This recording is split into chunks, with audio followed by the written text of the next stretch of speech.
ఏమి కూరగాయలు అమ్ముతావా? ఇవే దందా. ఎట్లున్నది దందా? మంచిగా ఉంది. అమ్మో రోజు బస్తా నింపుకోపోతున్నాం. అంతేనా? ఇప్పుడున్న ముఖ్యమంత్రి ఎవరో తెలుసా? నాకేమో ముఖ్యమంత్రి తెలియదా? ఎవరు కేసారు? అది రేవంత్ రెడ్డి. రేవంత్ రెడ్డి వచ్చి ఇచ్చిండు. అది మార్కెట్ 30 ఏళ్ల కింద ఉన్న మార్కెట్. ఇప్పుడు ఎట్లుంది రేవంత్ రెడ్డి వచ్చినాక? గచ్చనే ఉంది, ఏడ్చినట్టుగానే ఏముంటది. కేసీఆర్ ఉన్నట్టున్నదా ఇప్పుడు? ఆయన వస్తే అది ఇస్తా, ఇది ఇస్తా, ఇది ఇస్తా, అది ఇస్తా అని అన్ని మంచిగా చేసి కేసీఆర్ కంటే మంచిగా చేస్తాను అంటాడు. మంచిగా చేసిన అన్నాడు. మళ్ళీ ముద్ద ఓట్లు వేసినాక తక్కువ అన్నాడు. ఇక అంతేనా? ఫ్రీ బస్ ఎట్టున్నది? ఫ్రీ బాసా కొట్టుక చచ్చేట్టుంది. మరి ఎట్టుంటది? ఇంకా ఎట్లుంటది? ఆయన పీసుకు తగ్గి ఫ్రీ బస్తా పెడతాడు, బస్సులు పెడతాడు. ఎవరు పైసలు లేవు ఈ రోజులల్లో. రాజ్యం మీద పైసలు ఎందుకు లేవు? తులం బంగారం ఇస్తా, ఇంట్లో వండినోనికి ఇస్తా, బయట వండినోనికి ఇస్తా, ఇవన్నీ ఎందుకు ఎదురు? తులం బంగారం రాలే? అంతట్లోనే పెట్టుకుని తులం గారు ఎవడిస్తాడు? 4000 పింఛని ఏది లేదు బిడ్డ, అదే ఉంది. అప్పటిదే 2000. సరే అది ఓకుంటే ఇస్తే చాలు. కనుక అవన్నీ ఏది ఇస్తలేండి ఆయన, అన్ని సున్నా. అన్ని తిని అబద్ధాలు ఆడుతానంటున్నావు నువ్వు కూడా. అబద్ధాలే జలవనాడవు. ఆడా ఆయన వరకు చెప్పుకుంటే ఎవడు నమ్మక పడతాడు? పీదుకుతా ఇంకెంత రోజుకుంటా పడతాడు. మహిళల్ని కోటీశ్వరాలు చేస్తారట. అట్టనా?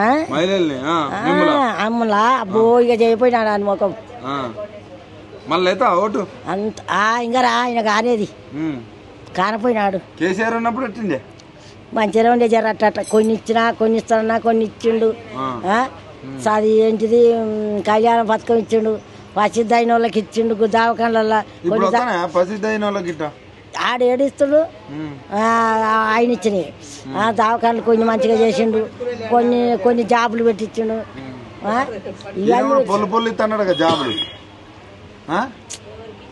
ఎవరికి లేదు. ఈ 15 నెలలు అవుతుంది. ఏం చేసిండు మీకు రేవంత్ రెడ్డి?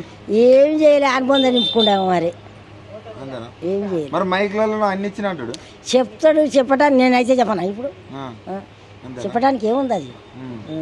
మరి ఇప్పుడు వచ్చేటోడు ఎవడో కానీ ఇక ఆయన పోయేదాకా ఇంకెవరు రాడా? ఇక ఎందుకు ఆయన పోతే బాగుండు అనిపిస్తుందా? గూడ వీకేస్తే బాగుండు అనిపిస్తుంది.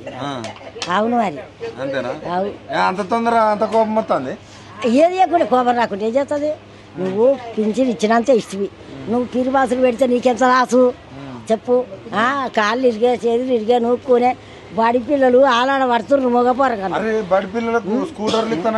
ఆడు ఆలాడ పడుతుర్రు బిడ్డ. బస్సు గుంజుకపోతుంది.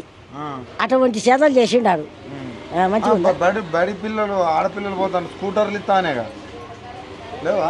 ఏ లేదు, ఏడ్చుకుంటూ ఎక్కుతుర్రు బస్సులు. కరెంటు చల్లగా అది తిరిగి ఆడు పెట్టకుంటే మన రాజ్యం బాగుపడితే మంచిగా. రాజ్యం బాగుపడబెట్టాలి. కానీ ఇది ఇస్తా, అది ఇస్తా, ఇక ఆడిపోతానేది 4 ఏళ్ళ సంది.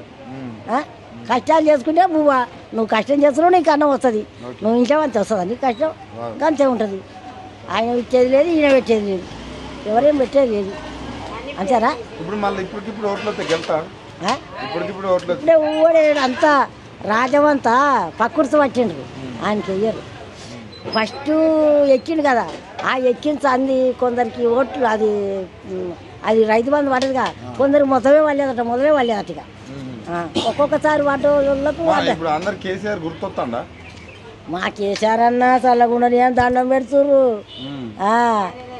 మా ఆడ ఏమిట్లా మీటింగులల్లా ఓ గాయలో పెట్టిండు. 15 రోజుల కింద పెట్టిండు. మా బిడ్డలు దండం పెడుతుర్రు. నేను చూసినా కూడా మా బిడ్డలు ఇక్కడ.